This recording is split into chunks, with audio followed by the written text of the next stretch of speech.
Hello, and welcome to this podcast from the International Compliance Association with me, David Povey, and my colleague, John Prentice. We're going to be looking at the top 6 things we have learned while working as a compliance professional over our careers to date. We hope that by sharing our experiences, you'll be able to pick up some tips that will help you progress in your careers. I'll introduce myself shortly, but first, John, do you want to say a little bit about yourself? Hi David, thank you for the introduction. So I began my career in financial services back in 2011, working in a regional building society as a customer services advisor. From there, I moved into a role within compliance as a financial crime analyst around 2014. From there, I progressed, completed qualifications, and eventually became the team leader for a brief period of time before moving on to a national challenger bank as a financial crime investigator. Eventually, I moved on again to become manager of that small team within the Challenger Bank. And then in the start of 2019, I joined ICA and I work in the continuous learning team. Magic, quite the varied career then. I'm sure you'll have a few Absolutely. tips we can pick up on through this then. Well, myself, so I've worked within financial services for just over a decade now. I started out as temp in a temporary role, processing data in a large UK-based bank. And then within the same bank, I secured a permanent role, moved into a more technical job, followed by nearly 7 years as a trainer, covering inductions, systems training, and then more detailed courses covering topics such as money laundering and sanctions. And then I moved to the ICA mid-2019, and again, like yourself, part of the continuous learning team. Excellent. So we've got 6 topics that we're going to talk about over the next period of time. The first one, working to the rules, regulations, and legislations. So I'll pass over to you to talk about why that's so important. Yes, so obviously it's a topic that you it doesn't jump out to you. It's kind of an obvious topic to think about. You obviously have to stick to the rules, regulations, legislations.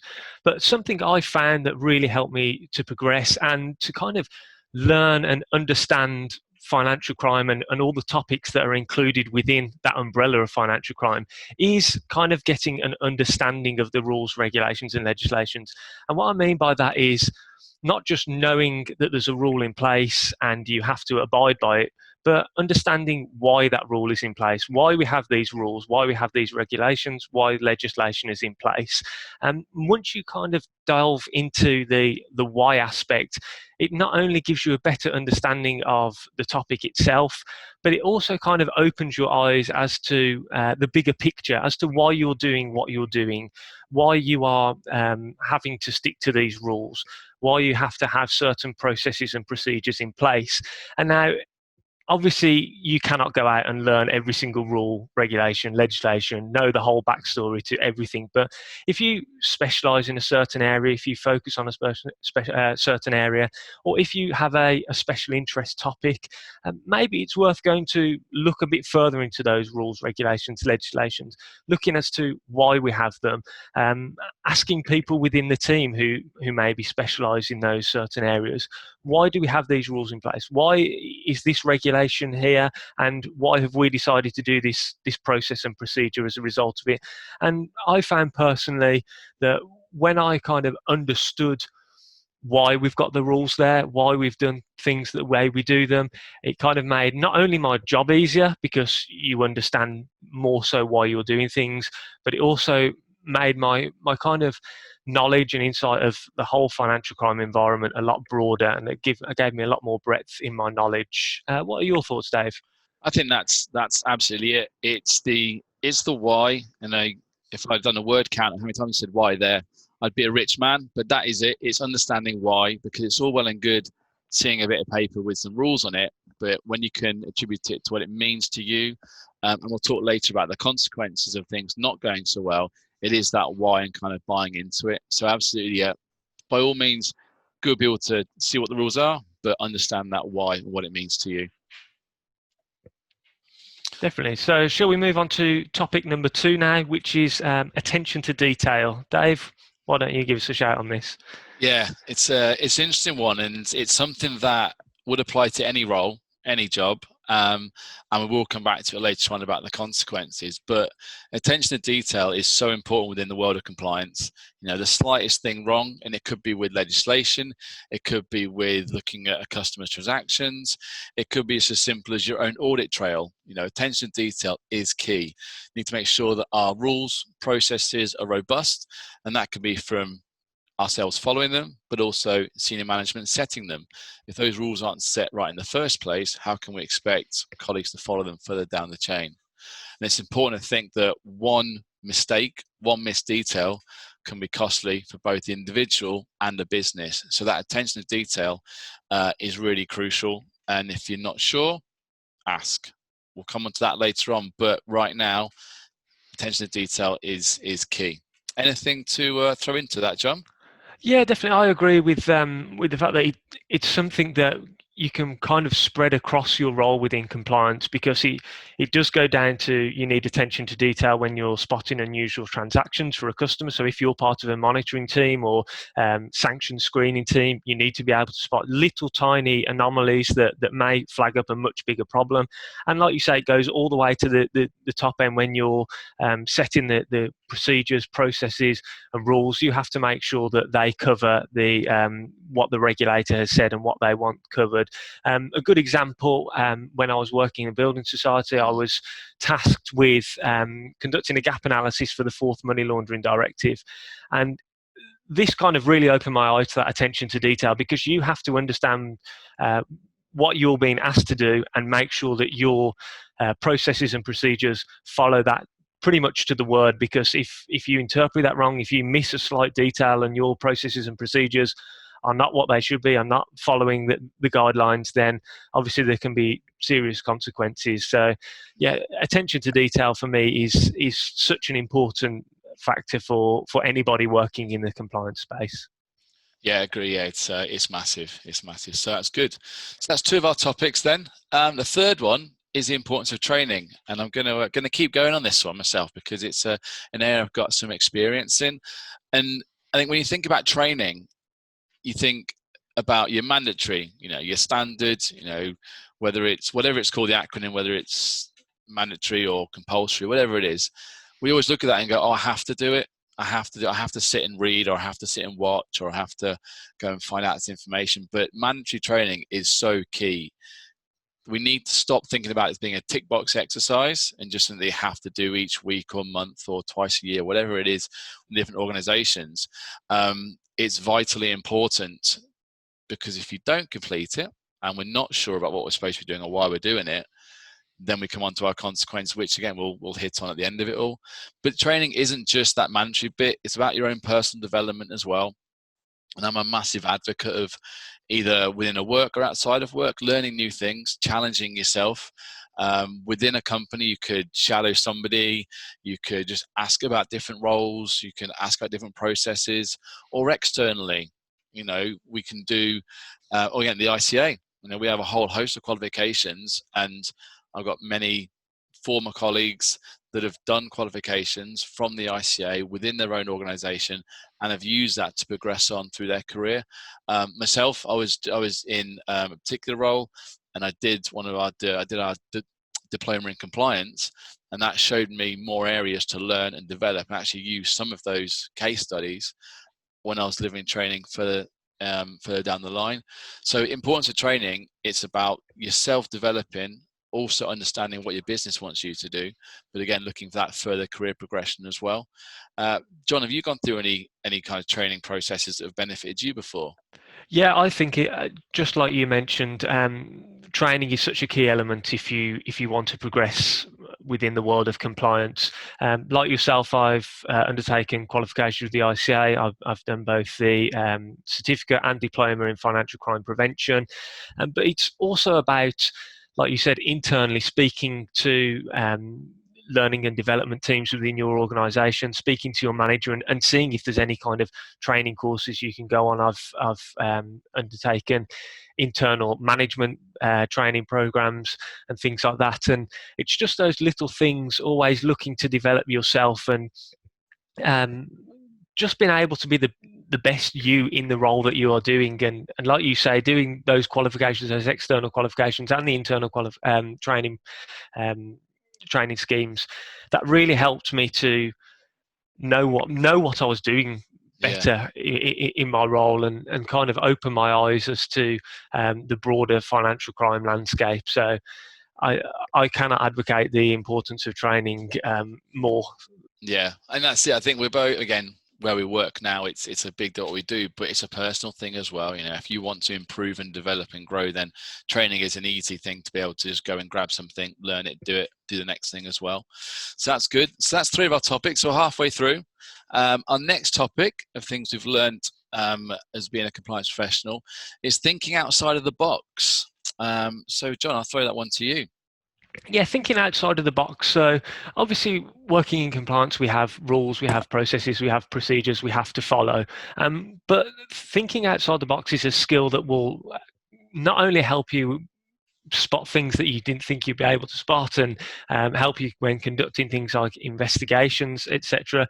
But it'll also help you stand out to your peers and to people working with you. So obviously thinking outside the box is such an important thing, like I mentioned, when conducting investigations, reviews of customer information, customer screening, onboarding, because it helps you to distinguish irregular activity from normal activity. You have to kind of have that little thing in the back of your head that says something isn't quite right here. I will investigate it further. That was one of the key things I learned when working as a financial crime investigator. Something's not quite right here. Let's look and investigate further, and eventually that, more often than not, leads you down a trail, and things start to unravel. And it's just that initial thinking outside the box, thinking this doesn't seem right, this seems unusual for my customer. And it may sound obvious just saying it to you now, but it is something that you really need to be able to pick up and be able to utilize in your day-to-day role. Something else that you probably don't think about with thinking outside the box is coming up with new ideas and ways of working and suggestions for procedural changes. So whether you're working as in a sanctions screening department, or you're part of the transaction monitoring team, you'll be the people that will be doing the day-to-day work, and you'll be following the procedures, looking at the rules, and you'll be the ones who will be able to know what works well, what doesn't work well, what's time consuming, what can be done better, how things can be done more effectively or efficiently. And it's thinking outside the box and coming up with those new ways of working, suggestions for procedural changes that will really make you stand out, and will kind of give the people working around you that sense of, this person is understanding of what we're doing, and why we need to work better and why we need to work differently. So thinking outside the box is something I think is really important for a compliance professional. What are your thoughts, Dave? Absolutely. And I think back to when I used to deliver training courses. So I did a lot of induction courses, and I would love saying to a new starter, you've got a fresh pair of eyes, come in and ask that why question. Why are we doing it this way? Why are our procedures like this? Not from a know-it-all trying to take over, but understand what's going on, have a think. And if you think, well, we could improve that, then ask the question. Be bold to contribute as a new starter, because a fresh pair of eyes is a great asset to a business, and that's thinking outside the box and new ways of doing things. And if the answer is we always do it this way, well, that's not a good enough answer. Everything should have a purpose, and within the compliance industry, we're always looking at ways of doing things better. Things are always evolving, so we're thinking about people having tips of progressing. Ask questions, think outside the box, challenge the area you work in, and try and improve it through that manner. So yeah, that's a really important topic, I think. Okay, so that leads us nicely on to our next topic as well, which is don't be afraid to put your hand up. So Dave, any thoughts on this? Yeah, so I think there's 2 streams in this. One I've kind of touched on there about, asking questions and challenging, but also about volunteering. It's compliance industry, financial services are quite hierarchical. You have got senior managers, and we do what we do, but there's always opportunities to volunteer for more, take on more tasks, support. That can be shadowing somebody else. It can be just directly supporting your line manager. I think back to when I first started, within the financial services. Again, I was a temp, and there was 15, 16 of us in our team, all the same level. And I was like, well, I want to get ahead here. First of all, I want to secure a permanent role, and then I want to see how far I can get. So I wouldn't use the word badgering, but I was quite forward in volunteering to take figures, do analysis of our data, to support the team leaders in tasks they had. And that helped me stand out, not just to secure the permanent role, but to then progress forwards into other roles, because other managers knew of my attitude to work and what I was doing. But the other part of putting your hand up is asking questions. And this is key. This is really important within compliance. If you're not sure, ask. There is nothing worse. And we've seen examples of this, and we could probably do a second podcast on it, of going off and thinking you know the right answer, but it being wrong. If you're not sure, ask. Any manager, any team would prefer somebody said, "Oh, I'm not quite sure," and seek clarification, than going off and making a mistake. And we'll come on to the consequences in the next topic. But right now, if you're not sure, ask a question. How does that sound to you, John? Is that kind of thinking what your experiences are there? Definitely, yeah. Two excellent points, and I would completely echo what you say about putting your hand up and volunteering for extra tasks, extra responsibilities. I think that's something that really helped me to progress through from working as a financial crime investigator to moving my way up to managing a team and doing these additional qualifications, etc. It's through the enthusiasm of showing that this isn't just a job. You're not just there to turn up 9 to 5 and do what you're told to do. It's kind of really taking that interest in the compliance field, the topic of compliance. And companies do only have limited training budgets, limited budgets for people who can go out and do these courses and things like that. And if you're volunteering for extra tasks and you're putting your hand up and you say, I would like more work, I'd like more difficult work, I'd like to shadow someone in a different role, as soon as they come round to the time of the year when they're looking at those budgets and they think, right, we can maybe only send 1 or 2 people to do a qualification or a training course, etc. If you've put your hand up and you've asked to take on these extra responsibilities, immediately they're going to think of you for these kind of additional qualifications, additional training courses and things like that. So I think it's a really important thing if you want to progress. You've got to show that enthusiasm, and like I say, you've got to show that you're really interested in the topic and it's something that you want to learn more about. Yeah, absolutely. And again, it's so important. That's how it made our top 6 things as well. So clearly, definitely, it's got a large place, not just in the industry, but in people developing and growing as well. So one topic to go then, before we wrap it all up. Understand the consequences of getting it wrong. John, how important is this?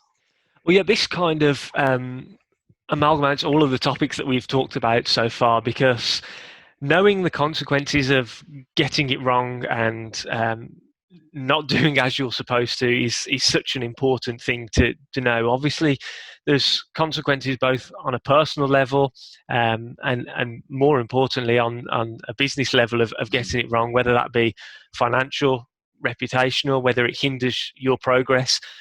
Knowing those consequences, and it's not a scaremongering exercise. I remember when I first started in financial services, in my mandatory training, your first week's induction training, we had someone from the financial crime team come and speak to us, and they were saying about, if you do this, you could have this many years in prison, and you're liable for fines and things like that. And immediately that kind of gets you on the edge of your seat and thinking, oh God, I've got to get it right. But understanding more so the risks of getting it wrong and the consequences of getting it wrong to the business, because ultimately, if the business is successful, there's more opportunity for you to be successful. If we do things wrong in our role in compliance, more often than not, it's going to land you in hot water with the regulator. So just having that understanding on a broader scale of not just, if I miss something, if I miss this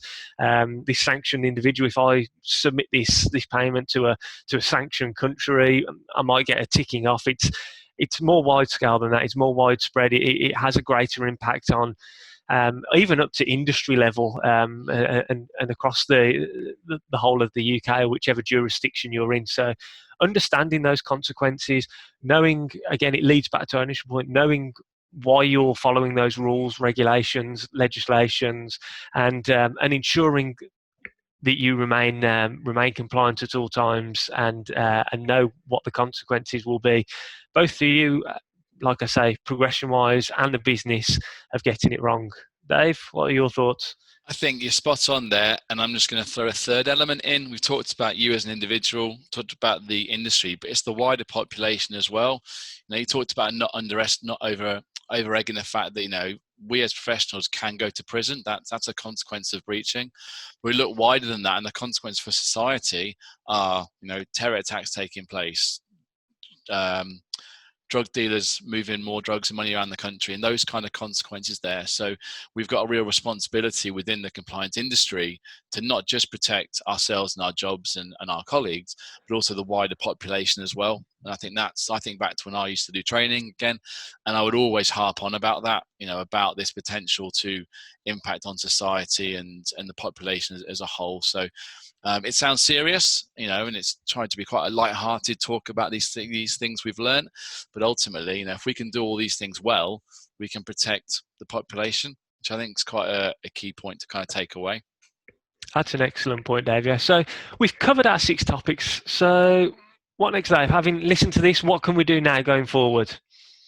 I mean, everyone's different, and some people will have hopefully had a listen and picked something up. Some people might be thinking, right, what do I need to do next? And it's always worth asking that so what question. So I've spent 20 minutes or so listening to Dave and John talk about things they've learned in compliance, but what can I do? Well, I think some of the actions possibly take away, get yourself a mentor.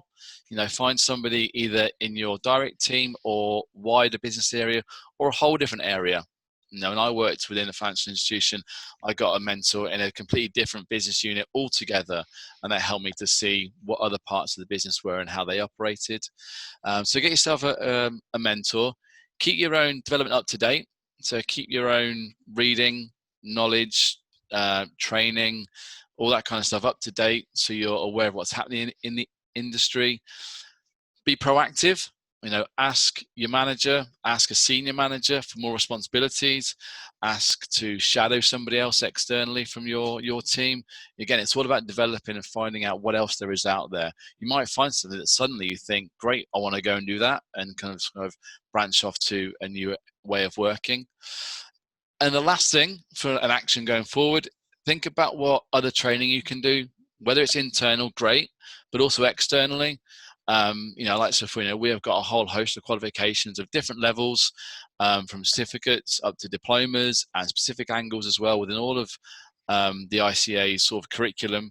So, have a look out, reach out, ask questions. If you're not sure about something, ask somebody about how to develop as well. So there'd be my big things going forward for people to take away from this. Brilliant. Thank you very much, Dave. I'd like to thank you all for listening to this podcast. We hope you found it insightful and useful. For more content similar to this, please visit the ICA website at www.int-comp.org. Thanks again for your time, and a goodbye from the both of us.